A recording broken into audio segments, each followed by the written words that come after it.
Well, I suppose it is that what used to be called pre-budget purdah back in those very distant days. And I'm delighted to welcome as my guest Liam Halligan, who is going to, well, let's describe him first. Economist, journalist, broadcaster. And I think I've now anointed you, Liam, as the David Starkey Talks economic or maybe even fiscal correspondent. Now, you know an awful lot about this field, but let me just throw in my little tiny pennyworth as a historian. 78 years ago, in 1947, a Labour Chancellor of the Exchequer, who was a very genuine economist, trained at King's College, first under the great Keynes, and then John Maynard Keynes, and then at my old, for a period of time, academic institution, LSE, where he completed what was very unusual in those days, a doctorate, became a lecturer in economics. Hugh Dalton, the dominant figure, really, in the economic policies of that Labour government of 1945. He shaped the approach to radical nationalisation. He shapes the push very early already on the basis of his academic work for the deliberate taxation of the rich to bring about more equality, all those themes. This man of genuine stature was sacked in minutes by Attlee for a casual leak of a tiny detail of his budget a few hours before it was delivered. What do you make of the extraordinary dance of the seven veils, of every possible combination, contraction, subtraction, and addition of possible tax policy that we've seen over the last how many weeks? I mean, it has torn up the entire tradition of drawing up a budget, hasn't it? It's grotesque, David, and we've got to this situation over many years. I'm old enough to remember the days as a financial Times correspondent in Parliament back in the late 90s when, again, budget purdah held and pre-budget leaks were literally sort of near hanging offences politically. And yet we're now in a situation where we've had weeks, months of kite flying as various different parts of government have tried to make their case to the Chancellor, as the Chancellor has tried to manipulate financial markets as utterly out of their depth and economically illiterate taxpayer-funded government advisors, so-called special advisors, who in previous governments have been pretty senior figures. They're now 23-year-olds with humanities degrees who know nothing about economics. Would you like to name one or two of them? No, I'm not going to do that because they're not here to defend themselves. Okay. But they know who they are. I've basically given up talking to these kind of people. You know, I just don't return their calls these days because they talk such nonsense. Back in the day, if you had a conversation with a special advisor tended to be somebody of genuine policy expertise who also understood politics and could legitimately sit between and bridge the civil service and the political maelstrom, if you like, giving his or her minister really sound, savvy, politically streetwise, but also technically very adept advice. That caliber of person barely exists now across Whitehall, and they've been replaced, frankly, by spin doctor propagandists. And we've had a ridiculous situation now where one weekend you'll see on the front of a Sunday newspaper government to do raid on private pensions. So literally thousands, tens of thousands of people, do something completely financially irrational, like moving money out of their private pension in order to try and dodge a huge oncoming tax train. Great for lots of accountants and financial services professionals and all the rest of it. And then the very next weekend, the same newspaper reports, oh, actually, all that was wrong. She's now not going to do that. I mean, this is why there was purdah, isn't it? I mean, can we just be clear, in case in case people don't understand the term, the idea of purdah was from our Indian empire, the idea of keeping women in seclusion. And it was precisely to guard against what you're talking about. Either you attempt to cheat a forthcoming tax change, or it triggers something else, which we've also seen. It's also triggered major instability in the markets. It's produced very serious consequences in terms of a general slowdown of the economy. That with the upper priced property market in London, I think, is virtually frozen to a halt. The range of rumours has not simply stopped property sales, but is the one thing that Labour said they would do, which is actually increase house building. House building is virtually frozen to a stop for the simple reason. And it's all very well to say we want to build lots of houses, but if people can't buy them, and you are going to bring about these huge increases of property tax. So again, I'm, as you know, I have a very low opinion of Rachel Reeves, and I think a justified one, a justifiably low one. But what do they think they're trying to do? I mean, we assume they are not completely irrational.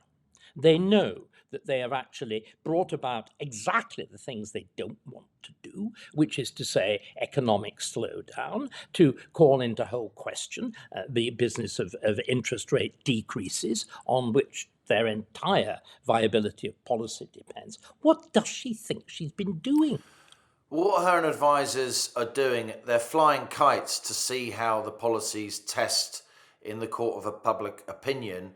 And also then you get competing ministries putting out scare stories about the implications of unfavourable to them budget settlements. And you're completely right. I mentioned what all this kite flying it does to people's personal finances. They try to manage their own money, having done the right thing.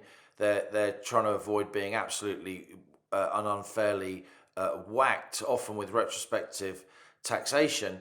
But the really big thing is that business leaders, they don't invest, they don't take people on, they don't build that extra factory, they don't expand their capacity to export. You mentioned John Maynard Keynes in your elegant opening remarks. John Maynard Keynes, of course, made famous a phrase that had been around for a long time and had been appearing in literature for a long time. Everything from P.G. Wodehouse to Jane Austen and Benjamin Disraeli, the phrase animal spirits. And Keynes said, animal spirits. Keynes was a mathematician, of course, before he was an economist, a very distinguished mathematician.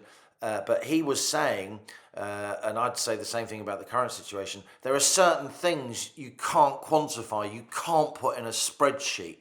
Economists shouldn't just be, as Keynes said, desiccated calculating machines. You need some feel and some nous for what's really going on. And if you keep flying these kites, if you keep obsessing about forecasts in 5 years' time, we can come on to that. Our fiscal rules are completely insane, David. Then you miss the fact that a constant drip feed of propaganda and endless shape-shifting and pose striking and erratic changes in decisions making kill off those animal spirits, kill off a sense that an entrepreneur needs to say, you know what, I'm going to take a risk. I've just got a good feeling about this. And that sounds reckless, but that is the very risk-taking which is the essence of human progress. It's the risk-taking that sparked the Industrial Revolution. It's the risk-taking that sparks invention, innovation, and prosperity. And Rachel Reeves has killed it off. And again, isn't it striking? You mentioned Keynes, probably in terms, I think in terms of public impact, not simply on Britain but the world, the most influential economist ever. Whether he was right or not is another issue. But Keynes had real practical market experience. He managed the finances of King's College, Cambridge, a huge endowment. He was also, if I remember, chairman of one of our largest insurance companies. He made and lost fortunes on the stock market. There is nobody in the Labour Party who has got the faintest real practical experience of any form of economic management. So they subscribe to these preposterous doctrines of securonomics and whatever that we've talked about before. I mean, this determination to wring every drop out of taxation on everything. I mean, this I think it's a return, or we're returning very rapidly to the old ancien régime view of the state as essentially a parasite. The state is becoming manifestly parasitic on the economy. And I'd like to put to you two of the things that one very big thing that I spotted in the newspaper: the sudden increase in the scale of business rates. Have you noticed what it's doing? It has immediately led to the company that operates Eurostar, the trains through the Channel Tunnel, where there was very detailed discussion of services going to different destinations, possibly Virgin Rail doing it, introducing a rival service, which of course diminished costs and increased choice. Suddenly, because their depot is going to have its business rates trebled overnight. No, we're not doing it. Company after company, in area after area, is just saying, no, Britain is untouchable. And this just, again, it is a sheer unreality of these people. And as far as I can see, they essentially believe in a world in which you don't actually manage the economy, you try and conjure the economy. You use words like growth. And imagine talking about growth will actually bring it about. Whereas you're doing, I mean, can you see anything that Labour is likely to do in this budget that will actually have the faintest chance of improving economic growth? Now, Rachel Reeves used the word growth 31 times in her last budget in October 2024, and since then growth has tanked, not least because it was the steepest tax raising budget in over 30 years. Since that October 2024 budget, hiring has fallen every single month because she announced and then implemented that national insurance increase. Then on top of that, as we go into this second budget, which she said wasn't going to be all about raising taxes, that was a once-in-a-lifetime budget, she said, about last year. But of course, merely to fill that unknown black hole, do you the, remember? the Which was black hole apparently fully filled. that they made up to justify tax rises that weren't in the manifesto. And then on top of these incoming tax rises, of course, we've got the Angela Rayner's employment rights bill, which should be called the unemployment rights bill, because it is seriously curtailing hiring even before it's come in. It is straight back to the 70s, unfair dismissal claim rights from day one, all kinds of entitlements, rather than a probation period, which any reasonable employer should be granted in order to take a risk on somebody. This is massively going to curtail hiring, particularly for younger people. I can't see much in this budget which is going to generate growth. And if you don't get growth, of course, then you get your fiscal position getting worse. When you're faced with a fiscal gap, you've got a choice. Either you try and control spending or you raise taxation, hopefully a combination of the two. The spending controls are bankable because you control those spending reductions. The increases in tax revenue are less bankable because they may or may not transpire depending on how people behave when faced with rising tax rates. We've got our tax burden already at a 70-year high. It's set to go up even more. An awful lot of smart people think we're, what we say, beyond the Laffer curve. What that means is that higher tax rates overall will lead to less tax revenue. I think we can already see that in the numbers, and yet all the Labour Party can do, a Labour Party that's completely controlled by its pretty hard left backbenchers, a much harder left Labour Party in Parliament than we had during the days of Tony Blair back in the 90s. They will not countenance any kind of spending controls at all. So they will only clear tax rises. But the problem is, David, when you keep raising taxes on business, when you keep raising what you call business rates, you referred to, that's a tax on the rateable value of your premises as a business, whether you own the premises or not. That, of course, is terrible for retailers, high street retailers, terrible for restaurants, other service companies, the online retail giants, they don't have to pay business rates, of course, because they don't have those bricks and mortar premises. So this is helping to hollow out high streets across the UK's towns and even some big cities now. And there's no sense at the top of the Labour Party that anyone not only understands business, understands small and medium-sized enterprises, which employ 2/3 of our people. No one at the top of the Labour Party really understands financial markets. This is what's worrying, bond traders, because they can see the government's making decisions that are economically completely irrational. I mean, again, look at the news today that the OBR has discovered yet more higher borrowing, and that we're borrowing, if I remember correctly, of the order It's about 18 billion in the month of in the October. month. But equally, we're borrowing to pay interest.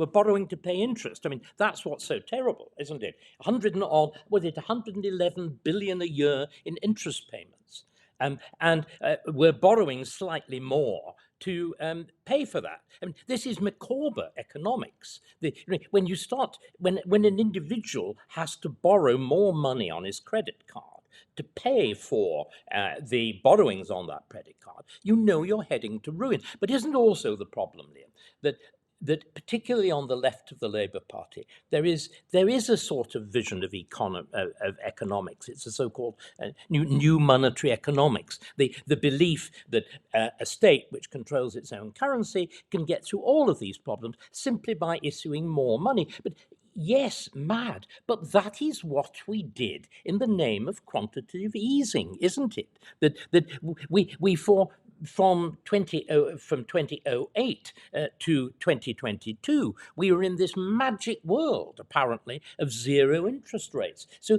what the Labour Party has believed in, we sort of practiced, didn't we? So in the name of even-handedness, the Tories borrowed like crazy too. Exactly. And during the so-called austerity years from 2010 to 2022, the national debt almost tripled. So there wasn't really that much austerity going on. On the contrary, we racked up ever more liabilities that we're now paying a huge debt interest bill to cover, as you say. So Labour inherited a bad situation, but they've made that situation much, much worse. And often now, our monthly borrowing totals between 10, 15, 20 billion pounds a month over the last 6 to 8 months. And how much is that? Well, if you raise income tax by 1p, you get about 8 billion. So when over the whole year. So if you're borrowing 20 billion in a single month, to pay, that's over 2p on the basic rate of income tax for a whole year, which would be politically seismic. And we're now at the point where quite a few months, about half or even more of the money we're borrowing is going on debt interest. That is what a Ponzi scheme is. And then you mentioned quantitative easing. And again, this was started at the end of Labour, 2008-9, under Brown, but it was put turbo rocket boosters by the Tories. We did more quantitative easing. We expanded the central bank's balance sheet, if you like, by more during COVID than we had during the previous decade. It was absolutely nuts. And when you get into the situation where the state simply can't borrow and spend anymore, what happens then? And it happened in the Roman Empire, it happened in Weimar Germany, it's happened across Latin America and Africa, various tin pot dictatorships. And in recent years, it's been happening across the Western world. You convince yourselves and you wheel out thick economists, you can always find an economist to justify whatever you want to do. They are the dismal scientists. You give me the conclusion, I'll give you the graphs, my usual rate. Okay. So what's happening now is you are getting lunatic academics in both the UK and the US in particular, whispering in the ears of hard left politicians the three magic words, MMT, David, MMT. Modern monetary theory. Now, in my book, MMT stands for Magic Money Tree, right? And you call it the Magic Money Tree because it's obviously complete nonsense. It's like something out of Hans Christian Andersen. It's a modern folktale. But these people really believe it. They really believe you can do this. I would say half the Labour backbenchers, to the extent they know any economics at all, have Believe this stuff. imbibed, absorbed this magic money tree insanity. That's why Andy Burnham, who's no fool, keeps saying things like, "Oh, why are we in hock to the bond markets? We've got to get beyond this." What are you saying, Andy? That we should default on our debt? Increasingly across the left of politics, the Lib Dems, certainly the Greens, there's a sense that paying your creditors as a major international economy is like a political choice. You can pay them or not pay them. Well, that's what various Latin American autarchies have done, kleptocracies have done over many years, and it's led to hyperinflation. The ultimate irony is now, David, I wrote about this in the Telegraph a couple of weekends ago, is that Javier Milei, who is the former tantric sex coach, pet dog cloning president of Argentina, is now showing the Western world how to do fiscal reform. He's doing a serious fiscal consolidation. He won an election off the back of his campaign promises to seriously clamp down on a bloated state in December 2023. It won't have escaped your attention. His party's just won midterm elections in Argentina. He can't now be impeached. He can't be vetoed by the moronic Peronists who've run Argentina into the ground most of the time since the Second World War. This incredibly vibrant, bountiful country, which should be one of the wealthiest countries in the world, a complete basket case kleptocracy. Milei's come in with his chainsaw, and he's getting rave reviews. And inflation's gone from 211% a year below 30. Growth is booming. You've now literally got Western leaders saying, "Hey, Argentina, it's a template." That's where we are. I do think when future historians look back, they will see 2010 to today as a period when so much of the Western world, with Britain at the fore, really lost it in terms of our ability to do grown-up fiscal policy and actually implement some spending controls. The Labour Party seems incapable of doing that. And by the way, the Tory Party didn't do nearly enough of that after 2010 either, despite the endless rhetoric about austerity. It was largely rhetoric. It also did it the wrong way. I mean, the idea that you only exempt in other words, the George Osborne approach to austerity was immensely foolish. You exempted only the NHS and, bizarrely enough, foreign aid. And the central functions of government, like defence, like justice, like prisons, were repeatedly pared back. This is insanity. What we're going to have to do is to choose which areas the state can continue to function and which areas it mustn't. And we will have to recognise, and thank heavens, in Mahmoud there is at least one person on the Labour benches who has some kind of grasp of reality. Because I think it all very much fits together, Liam, in this world of magic talk. You refer to the magic money tree. But again, these are the same people who believe that by uttering words, as we said, 31 times, uttering the word growth, growth happens. They believe if you say,